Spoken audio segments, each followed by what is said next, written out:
Ó, eu tenho uma postura crítica diante desse filme. Eu escrevi e fiz vídeo falando que eu considero o filme limitado em algumas questões. Assim, eu fui até criticado, bastante xingado na internet por causa disso.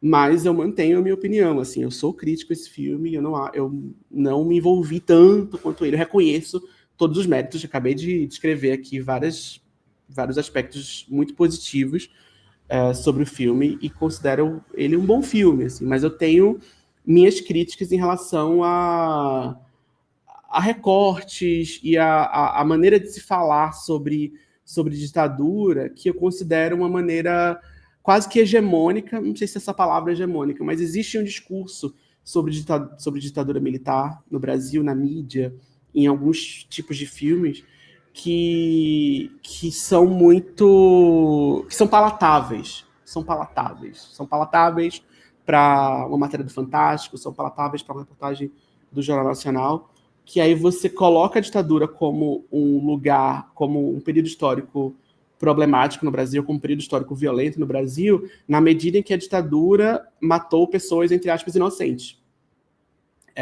Pessoas descomplicadas. Pessoas que eram pais de família, pessoas que eram... E o filme faz um pouco esse esforço de colocar o Rubens Paiva como um pai de família, a família Paiva como essa família perfeita e tudo mais. Assim, é uma escolha. Não estou dizendo que é errado fazer esse filme, porque, enfim, vai ver, era isso mesmo. Não é uma questão, assim.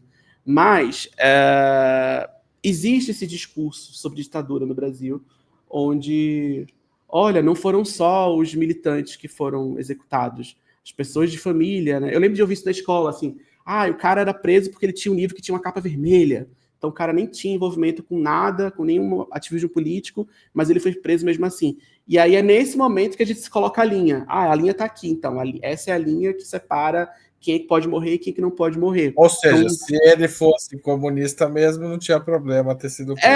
E o filme, o Ainda Estou Aqui, ele faz ele coloca essa linha em relação ao Rubens Paiva. Ele coloca ali ele como... Não, mas ele não estava ligado a nenhum grupo, ele não estava fazendo nada, ele estava ajudando algumas famílias, ele estava enviando cartas de pessoas exiladas para as famílias aqui, então ele não estava fazendo nada, ele não era um inimigo ele não era ninguém, assim, ele só morreu porque ele estava tentando fazer a coisa certa.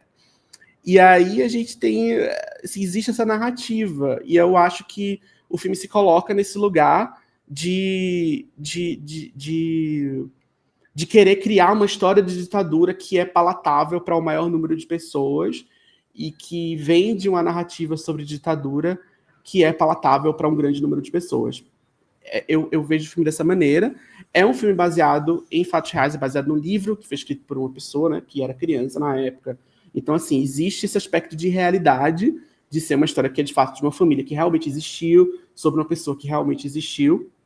Ao mesmo tempo, existem escolhas que o cineasta faz. As pessoas têm uma noção, principalmente quando a gente fala de filmes baseados em fatos reais, que é o seguinte: o filme baseado em fatos reais, a pessoa tem uma noção racional de que o filme baseado em fatos reais é baseado em fatos reais, ele não é a representação fidedigna da realidade. A pessoa tem essa noção vaga, essa noção... Ela entende isso, que não é a mesma coisa. Mas quando o envolvimento emocional tá ali, e você se emociona com aquela história, essa noção ela começa a ficar mais borrada. Então, quando a gente aponta que um filme, por mais baseado em fatos reais que ele seja, ele é um produto de uma série de escolhas de um diretor, por exemplo, de quem escreveu o roteiro, de diretor de arte, escolhas que são extrapolações da realidade, aí dá um tilt na cabeça de algumas pessoas e as pessoas não entendem que o diretor fez uma série de escolhas. Aquilo ali não é a representação fidedigna da realidade. Aquilo é o resultado das escolhas do diretor baseado na narrativa que ele queria contar. Então imagina, um diretor como Walter Salles, que é um diretor muito competente, que é muito seguro do que ele faz, da câmera dele, da história que ele quer contar, ele escolheu contar a história daquele jeito. Então quando ele conta... por exemplo, tem um caso muito interessante, que é o caso do cachorro do filme. Cachorro Pimpão, não sei se você lembra. O cachorro Pimpão... Eu lembro, eu ia perguntar se você ia falar disso. Olha que coincidência. O cachorro Pimpão não existiu. O cachorro Pimpão era um gato. E não era um animal de estimação da casa. Era um gato de rua que ficava indo para o escritório do Rubens. E o gato desapareceu quando o Rubens desapareceu. Isso tem uma matéria do G1, se eu não me engano, que conta essa história. O cachorro-pimpão nunca existiu. O cachorro-pimpão foi criado para o filme.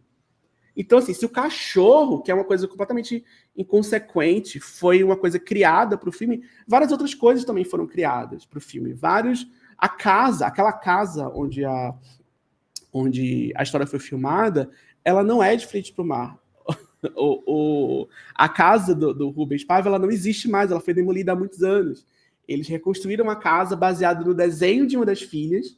Então, quer dizer, eles sabem como a casa era, baseado na memória de cada um, do próprio Walter Salles, e nos desenhos que algumas das irmãs lá, não vou lembrar qual delas que é, ela tinha um desenho da casa, e eles reconstruíram a casa baseado nessas memórias. Então, aquela casa ela não é igual à casa que foi. A casa que foi já era.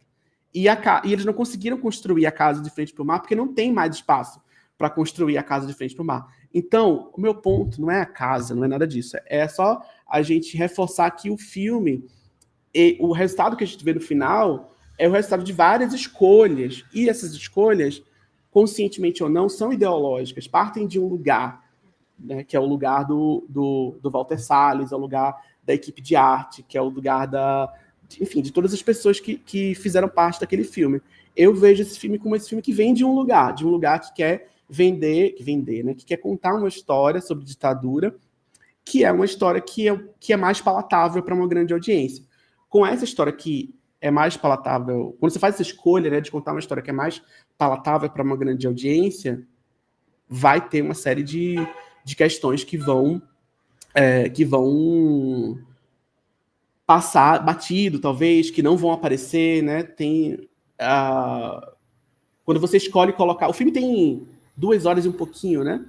A Eunice Paiva viveu muitos anos. Então, assim, 2 horas é muito pouco para capturar a plena vida de uma pessoa. Uma outra crítica que eu tenho, nesse sentido mesmo, é que a Eunice Paiva ela foi uma ativista, né, pelos direitos humanos dos povos indígenas e tudo mais. Isso é uma vírgula no filme. Uma vírgula no filme. Precisava o filme ter a obrigação de colocar essa parte da vida dela lá? Não, o filme não precisava colocar isso. Eu não estou dizendo que eu quero que o filme tenha essa cena. Estou apontando que, ao focar a narrativa de um lado e esquecer o outro, isso é uma escolha ideológica. Ah, não, é mercadológica. Mercadológico é ideológico. Ah, é porque o filme precisava ter um apelo maior para esse público de premiações internacional, Cannes, não sei o que, não sei o que lá. Isso é ideológico também. Então, o resultado final é sempre o resultado de escolhas. A gente não pode idealizar um filme. Quando a gente está assistindo o filme e fala assim, eu queria que esse filme fosse assim. Não pode, porque senão o filme era meu e não do Walter Salles. Mas a gente pode, o que a gente pode fazer? Analisar o espectro de possibilidades. Quando você olha para o filme e pensa assim, isso aqui foi uma possibilidade que o diretor escolheu. Tinha esse espectro todo. O exercício de olhar para esse espectro de possibilidades também é parte da crítica. Ele fala assim, podia ter ido aqui, mas ele foi para cá. O que a gente perdeu?